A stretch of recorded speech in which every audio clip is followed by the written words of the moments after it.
Good morning. Welcome to Temple Buddhist Center's Sunday meditation. My name is Liz, and I am honored to be of service this morning. We hope our service this morning finds you happy and healthy, but know that if you are struggling, we hope that Temple Buddhist Center can be a source of refuge for you as we open our hearts to you and your loved ones. Let's begin this morning with a few conscious breaths, taking a few moments to ground, to experience the body, and to breathe together. Conscious breathing is where you seal the mouth, breathe deeply through the nose, pause for a moment, and then releasing slowly so that the exhale is longer than the inhale. Let's begin. Breathing in, pausing for just a moment, feeling the fullness of the lungs, releasing slowly, and as you release, check in with the body. Just be aware of what is present and alive in the body right now. And a second conscious breath. Pausing just a moment, ventilating this precious human form, and then releasing slowly. And as you release, see if you can release any worry or concerns from the week, all of the energy of doing, going, striving, accomplishing. Just allow yourself a few moments to cultivate the energy of being, not doing. And a third conscious breath together. And releasing slowly. And as you release, taking time to invite into your awareness the present moment, fully arriving in the here and the now. Here at Temple Buddhist Center, we like to begin service with a chant. Chanting is an integral part of every tradition. It's not about being a singer, it's about having a voice. And Victor is going to lead us in a new chant today. Thank you so much, Liz. And so our new chant today from the Sanskrit tradition is Dhanavad, Kritana Hum, Kritana Hum. And this new chant simply means I feel gratitude and I am gratitude. And so we'll take a moment to take in one more conscious breath as I invite Rochelle to tone us in. And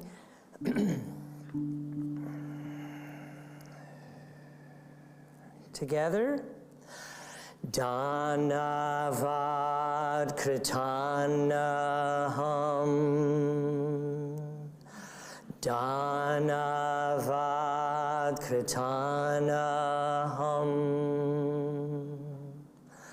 Dhanavad Kritana Hum. Dhanavad Kritana Hum. Dhanavad Kritana Hum. Dhanavad Kritana Hum. Dhanavad Kritana Hum. Dhanavad Kritana Hum. With a smile. Dhanavad Kritana Hum. Dhanavad Kritana Hum. Dhanavad Kritana Hum. Once more. Dhanavad Kritana Hum.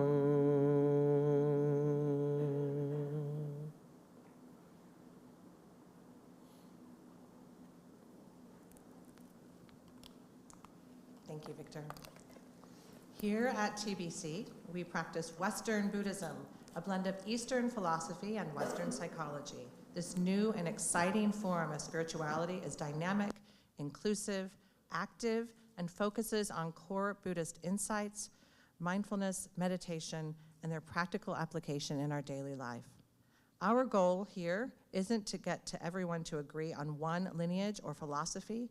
Rather, it's on cultivating shared experience of mindfulness, oneness, and love. And whether we're chanting, meditating, or sharing from the heart, we respect that you'll participate only at a level that feels comfortable for you. We take refuge in the three jewels and acknowledge these core values as expressions of the awakened mind: the Buddha, the Dharma, and the Sangha. We value awareness of our own Buddha nature, as well as the Buddha nature of all beings, allowing a new perspective of this and every precious moment. The second jewel is the Dharma, the truth teachings that release us from fear and delusion and help us realize the true nature of who we are.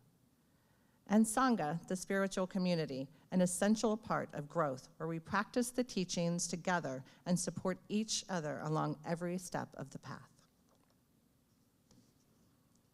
So let's take a moment to silence any electronic devices as we prepare a meditative environment. And let's prepare for our prayer of refuge. We'll recite this together 3 times.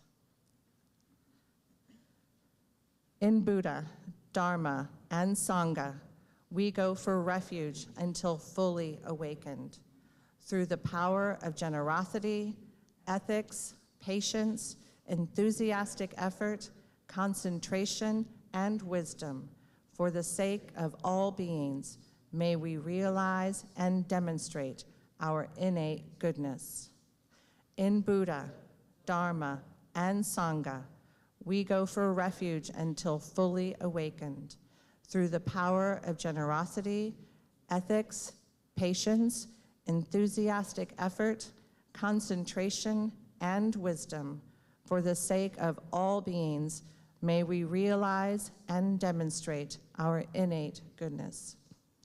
In Buddha, Dharma, and Sangha, we go for refuge until fully awakened. Through the power of generosity, ethics, patience, enthusiastic effort, concentration, and wisdom, for the sake of all beings, may we realize and demonstrate our innate goodness.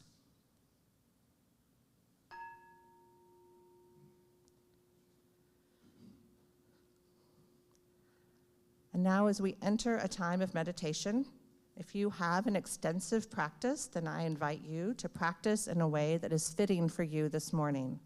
If you're new to meditation, then we will begin with an opening dedication. We'll sound the bell 3 times. Then there will be a brief guided meditation. We'll spend about 12 to 15 minutes in noble silence. Let's begin by breathing together. Let's take a conscious breath. Holding for a moment and releasing.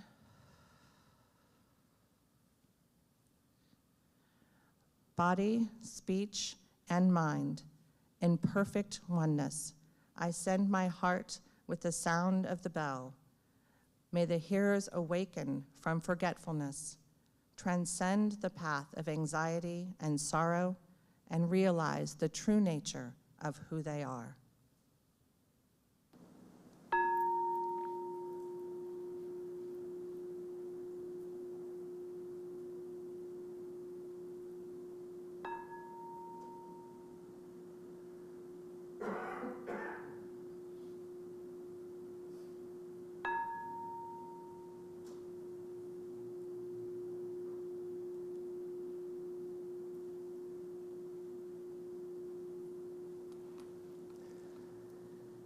And as the sound of the bell recedes, guiding us, showing us the way to stillness,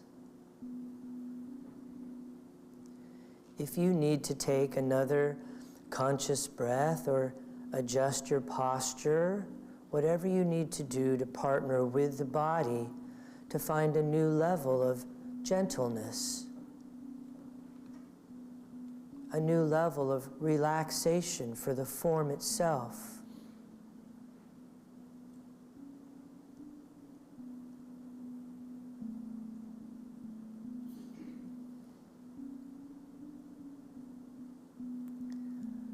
And as the breath settles into its natural rhythmic flow, once again we bring our awareness to the body itself, noticing any points of tension or contraction, remembering to release the forehead and the eyebrows, letting the shoulders drop, softening the belly. And with every out-breath, we move more deeply into a sense of ease, a sense of spaciousness, openness.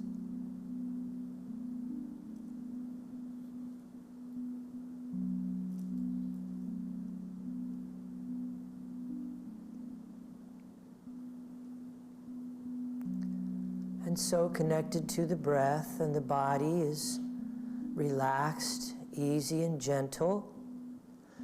We can bring our awareness now to awareness itself, noticing when the mind becomes aware of a sound, perhaps in the room or out in the hallway or on the street. Noticing when the mind becomes aware of a sensation, like an itch, or the feeling of hot or cold, or a tummy rumble. And noticing when the mind becomes aware of a thought. All these things simply come and go. All these things appear and disappear. Our practice is open, unlimited, vast space in which these things simply rise and fall. We are like the sky. Everything else is just weather.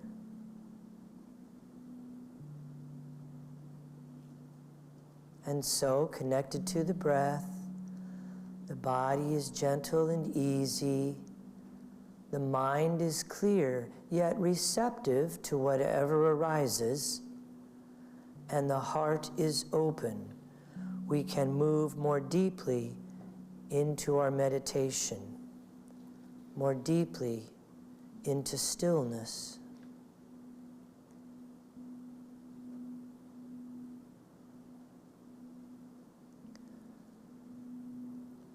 I close my eyes, and I see clearly. I stop trying to listen, and I hear truth.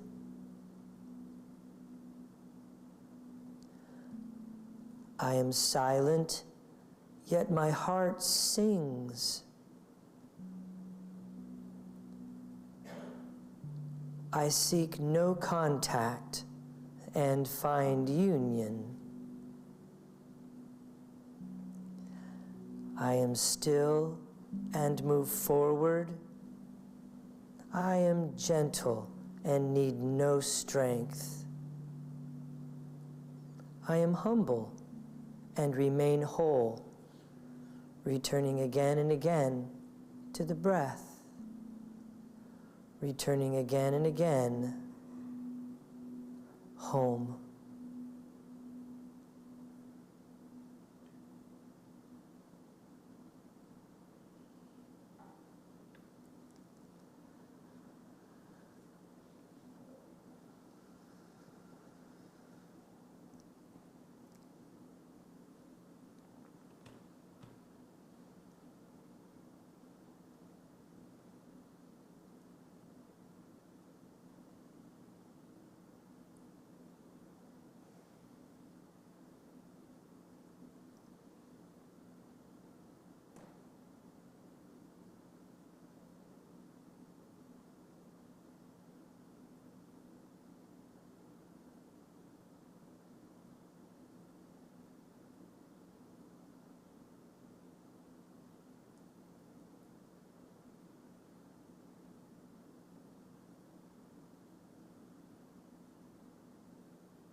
And so I invite you to remain in a meditative state, connected to the breath. The body is gentle. And I invite you now to bring your awareness to the sense door of sound, noticing the sound of my voice or the sound of the air handlers in the room or perhaps rustling. And as you become aware of sound and the sense door of sound, can you also keep a tiny bit of your awareness on that still, deep silence within? That silence that is not dependent on external circumstance.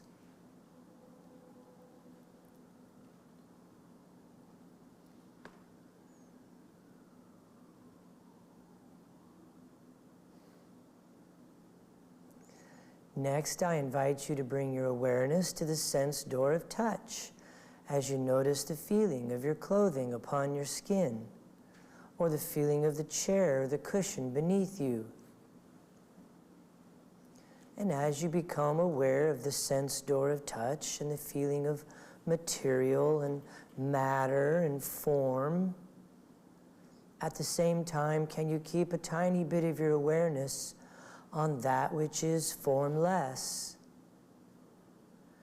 In other words, awareness of awareness.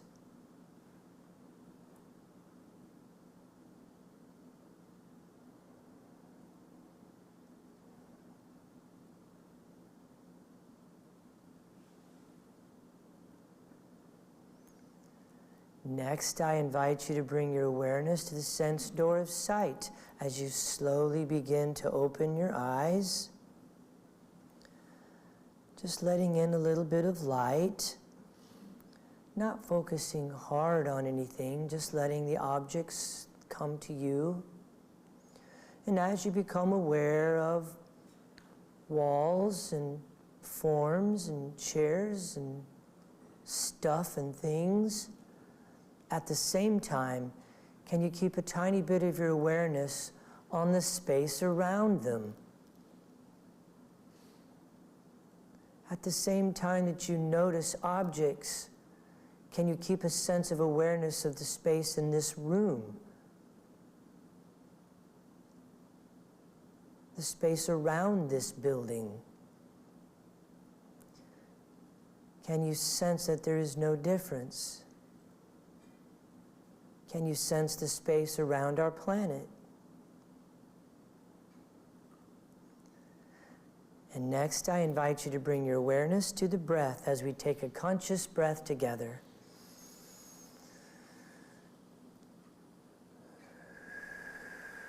And as you release, be present in the here and the now, in this time and in this place.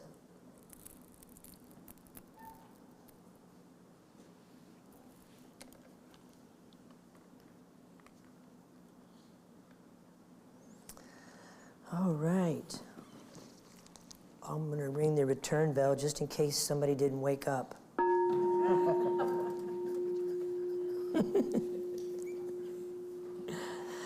Good morning, everybody.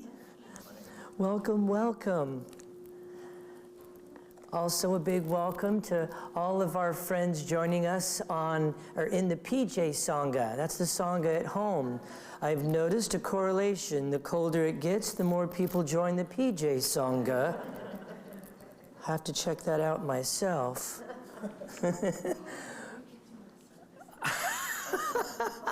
What's funny is the moment you caught your breath, I knew exactly where you went with that. Ricky says we should have a PJ Sunday where everybody comes in their PJs. Well, I have to confess, I am changing my practice. I have been given a message from the universe. I am going from working with enlightenment to working with enlighteningment. Because every time I touch something metal in my apartment, I get enlighteningment. Get this huge shock that says, wake up. And so, obviously, being Thanksgiving week, I want to wish everybody a happy Thanksgiving. I know that for many of you, it is a time of coming together with family and friends and much delicious food and rejoicing. But I also know for others, it can be a difficult time. It can be a painful time. But nonetheless, today's talk is on a multitude of blessings. And so I want to talk a little bit about this whole idea of gratitude. You see, gratitude is different than giving thanks. Pause for effect. Gratitude is different than giving thanks. It comes from a deeper place. Gratitude is confidence and trust in life itself. And confidence in the process that is always unfolding before us. We feel how the same force that pushes a tiny flower through the crack in the pavement or the street or the sidewalk invigorates our own life each and every day. In fact, in Tibet, there are a group of monks and nuns that offer prayers of gratitude for the suffering that they have received in their life. They have a little prayer: grant that I might have enough suffering to awaken me in the deepest possible compassion and wisdom. I like what Mother Teresa used to say. She always used to say, I know that God only sends me just what I can handle. I just wish he didn't trust me so much. Gratitude does not envy. Gratitude does not compare. Gratitude is not dependent on what you have. It depends on your heart. You can even find gratitude for your measures of sorrow or sadness. You can find a measure of gratitude for the hand that you have been dealt, so to speak.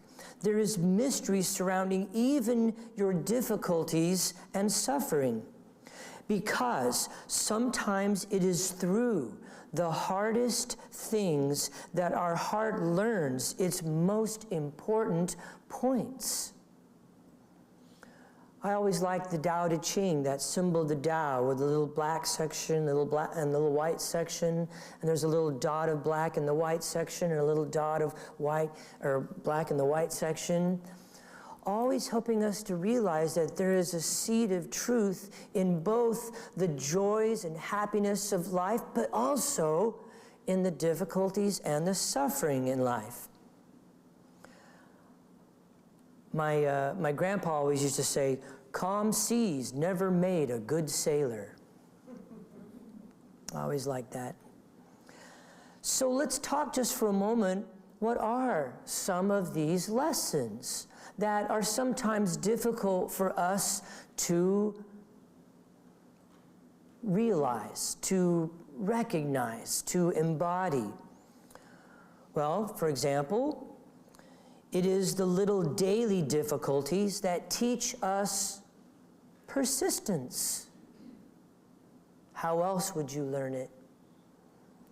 It is the annoying neighbor or coworker that teaches us equanimity. Disappointment teaches us courage. What was that little meme? Courage is not always a loud roar. Sometimes it's that little tiny voice in the middle of the night that says, tomorrow I will try again. Sadness shows us the depth of our capacity to feel, to care, to love. Anger teaches us what we are passionate about, teaches us our boundaries. Anxiety teaches us to abandon futuring or pasting, living in the future or living in the past. And it teaches us to live in this moment. Accidents, like dropping a cup or a glass, or even a speeding ticket, teaches us to slow down, to revere in the process of life itself. All of this is available to us when we move, when we simply move from why to thank you. Thank you for this opportunity to practice. Thank you for this opportunity to awaken. Thank you for this opportunity to move from bitterness and cynicism to gratitude.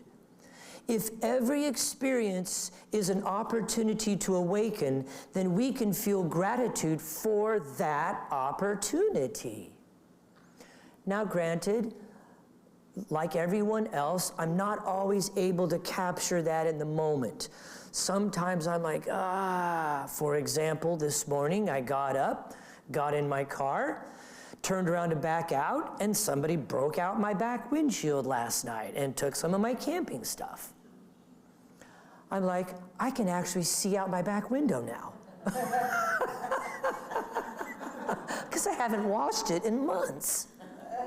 It's like, oh, this is much safer.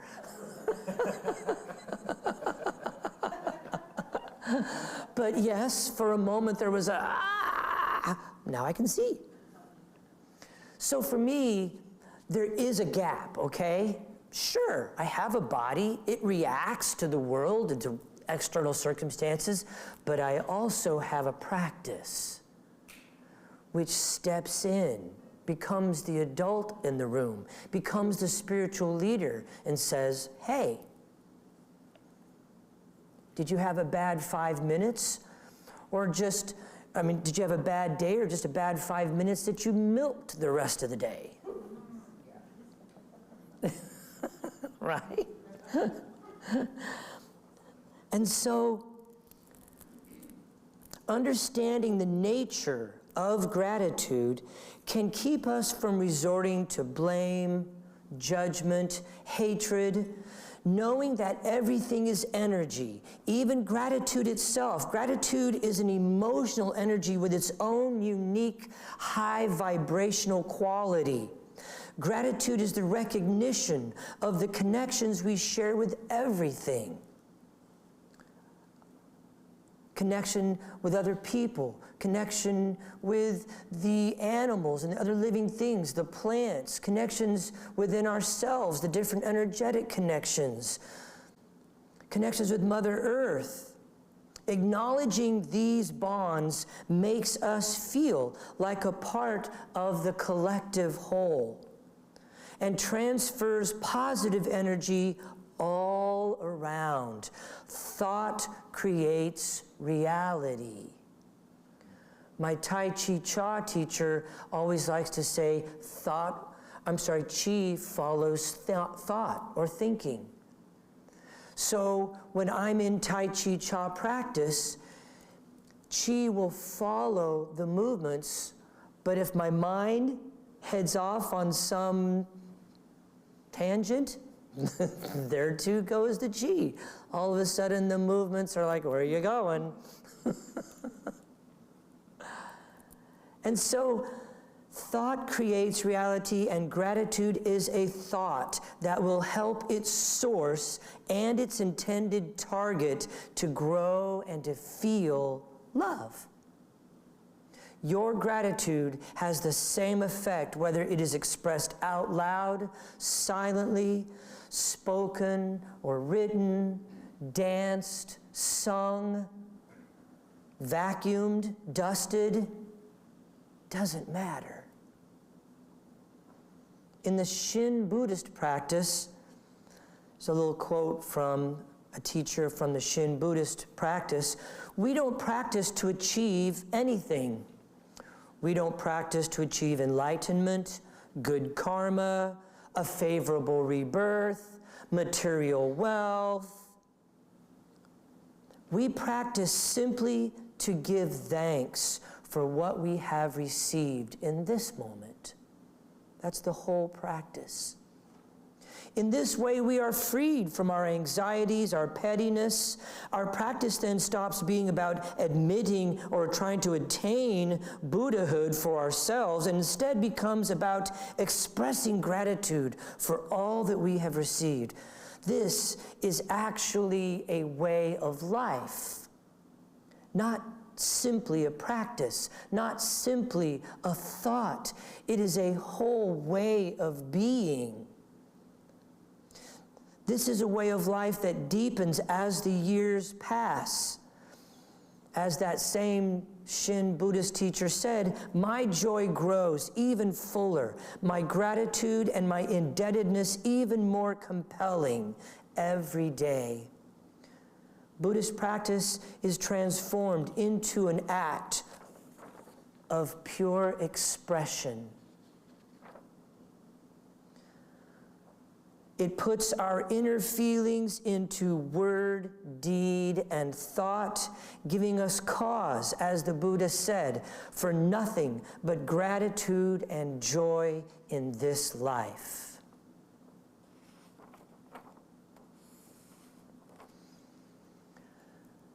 So I want to stop there, and I would like to give us an alternative practice for our heart practice today. It's still a form of loving kindness practice. It's still a form of metta practice, because that's what metta practice means, is just a heart practice. Not intellectual, not conceptual. It is simply an opening of the heart. And I will invite Rochelle to accompany me on this. So this will be different than our normal heart practice. This is a gratitude practice. And so, of course, in the same way that we do our normal heart practice, if you want to provide an external gesture, some folks might do the Anjali Mudra, a heart focusing. Some might place a hand on their heart. Or perhaps you want to sit with your palms open, extended upward, so that we become like this radiant dish that simply expresses our heart's feelings. Let yourself again become quiet and at ease. Allow your body to relax, so that the focus may become on the heart, this opening of the heart. Open, yes, to receive, also open to radiate and give. Breathing deeply.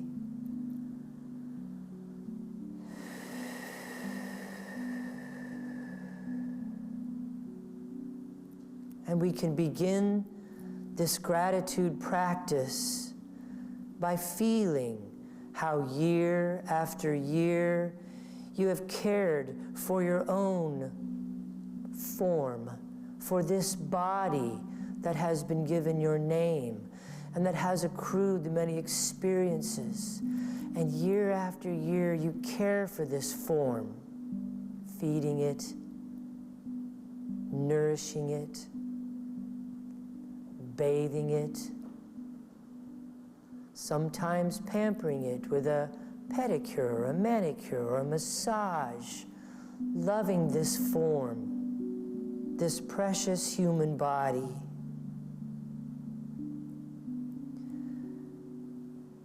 Now, let yourself begin to acknowledge all that has supported you in this care. With gratitude, I remember the people. I remember in my heart the people, the animals. Think of all the pets over the years, the plants,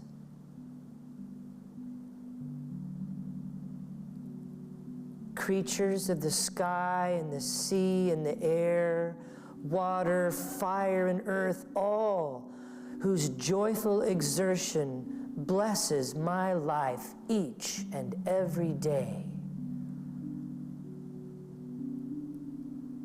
Letting our hearts open and expand with warmth, love, light.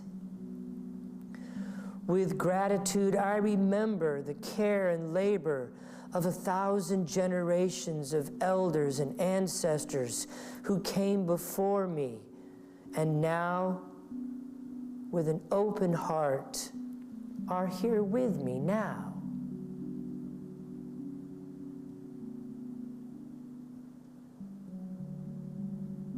We are not limited by skin, walls, time.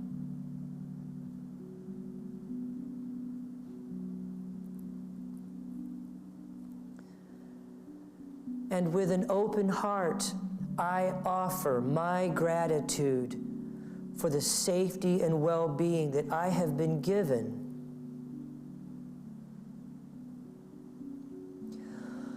With an open heart, I offer my gratitude for the blessings of this earth that have been given to me.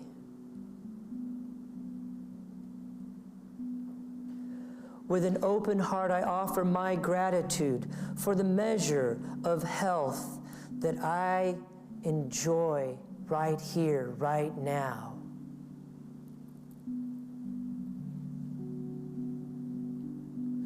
With an open heart, I offer my gratitude for the family and the friends that I have been given.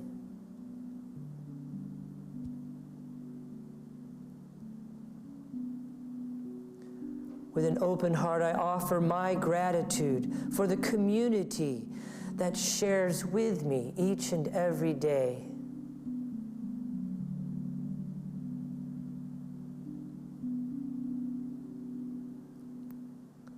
With an open heart, I offer my gratitude for the teachings and the lessons that are still with us and being shared by not only our formal teachers, but our informal teachers, those we meet in circumstance.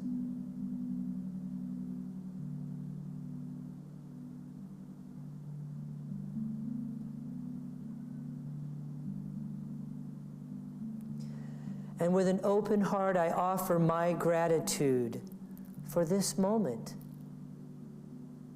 for this breath.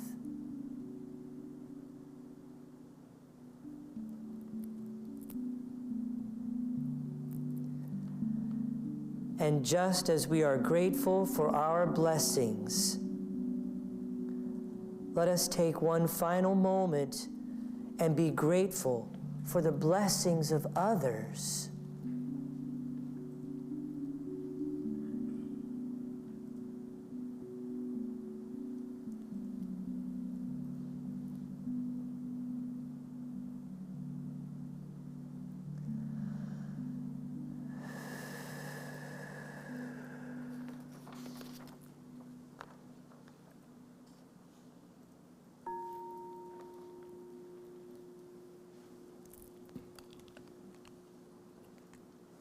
Thank you so much, Victor. Let's just take a moment now to embody these teachings and feel that gratitude that's welling up in our bodies. And in the true spirit of Dana, the Buddhist practice of generosity, temple services are given freely. In the same way, if you choose to give, please give with a generous heart, not in return for something you have received, but so that others who seek refuge in the Sangha may find it here in this temple. Dana boxes are located on the lower floor near the door and at the front of the balcony. And thank you to all of our wonderful volunteers, and thank you to our TBC ambassadors, those who have committed to regular electronic donations. It's not about the amount. The monthly giving helps us set a budget here at TBC. If you would like to become an ambassador, just click the link on our website or text Unity Temple to 77977. And thank you to Victor for sharing your wisdom, and for Rochelle for your beautiful music. Let us prepare now to close our service with the Bodhicitta dedication. May the pure, brilliant sun of Bodhicitta dawn in each and every heart and mind, dispelling the darkness of suffering and confusion unstoppably until all are illumined and awakened. And with our hands together in front of our hearts, let us go forth from this place, entering each moment in innocence, guided by the wisdom of our hearts. And as we open our eyes, open our hands, and shine our light into the world, namaste.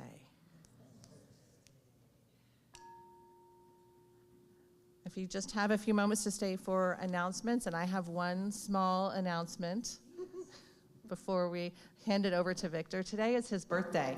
Oh. So we have a little surprise for Victor. And we'll sing happy birthday.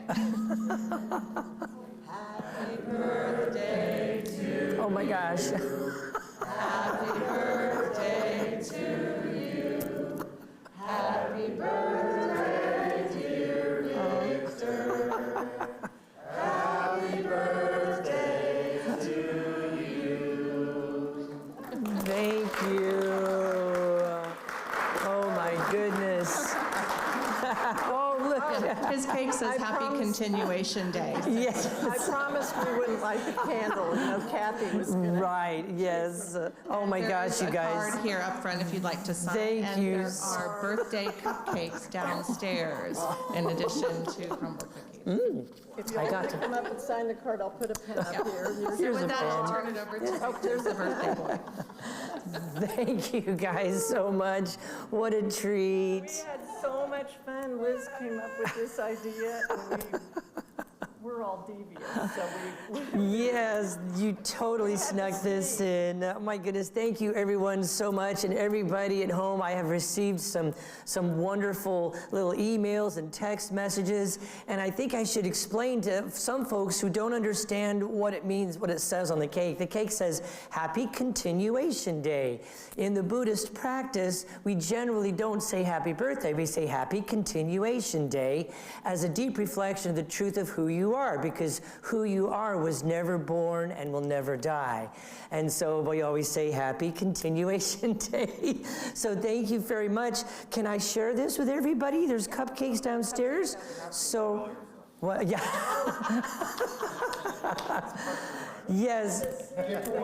Chocolate, yeah. Before, yeah, oh, the next service is gonna be 5 minutes long with all that chocolate in me. I do have just a couple announcements for you guys. Apparently there's more than crumble cookies downstairs, Carrie. So there's gonna be crumble cookies and squishy cupcakes. So please partake of those. Don't forget our post-service discussion group, which is right after the service at 10:15 in the little room next door. You can also join online, all of our PJ folks. Oh, and is Whitney here yet? Whitney and a number of members of the community are putting together a Friendsgiving. So many folks are, Friendsgiving is a wonderful program that's been sweeping the country. It happens on the day after Thanksgiving. It also not only celebrates friends and family coming together in community, but also celebrates Indigenous Peoples Day or Native American Day. So we're gonna be doing that on, it's the 25th, right? From 4 to 6:30, right downstairs. I'll put this little screen back up there so you can take a picture of the little code. There is a registration, and that's so that you can bring a little potluck. So we're providing many parts of the meal, but we would also like folks to bring things as well. So I'll put that back up in just a moment. And back by very popular demand, we had over 65 people at our last Dances of Universal Peace, flower mandala, and chanting. So we've already scheduled our next one. So Friday, January 6th, we will be doing a full moon meditation. Clark and Malika will be back doing Dances of Universal Dancers of Universal Peace with us. We'll build another beautiful flower mandala, and there will be chanting. So this is a free event. And I just thought it was kind of interesting that it's on January 6th. What a nice way to balance some of the negativity that January 6th seems to have connotated over the past year or two. Also, December 29th to the 2nd is our 4-day silent meditation retreat. The registration page is up. You can join 3 ways. You can sequester with us and be at the retreat center for 4 days in silent meditation for 4 days. There are Dharma talks. There is yoga. We eat in silence. So it's not like you're, sitting glued to we duct tape you to the cushion for 4 days. It's not quite like that. But it is a wonderful practice and a great way not only to deepen your practice, but also to bring in the new year in harmony, peace, compassion, and stillness. So register for that. Oh, the other way you can join is sequester. You can also commute, which means you can come in the morning and go home at night. You can also join virtually. And then I will put this up there just for all the different stuff. We've got Buddha and the Bean every Tuesday morning. Karen and Matt do a great job with that. Coffee and celebration of awakening each Tuesday morning. We've got Recovery Dharma Thursday nights at 7 and Buddhism and 12-step recovery every Sunday at 12:15. Our lending library is there, and it's happy and it's healthy. And what was the other thing I needed to announce? There's a handout at the back of the meditation hall that has a meal blessing, a Buddhist meal blessing, as well as the loving kindness practice that we just did this morning. So all of that is on the handout at the back of the meditation hall. And so I think that is everything. Thank you everyone so much. As you go into your day, I wish you peace, blessings, and chocolate cake.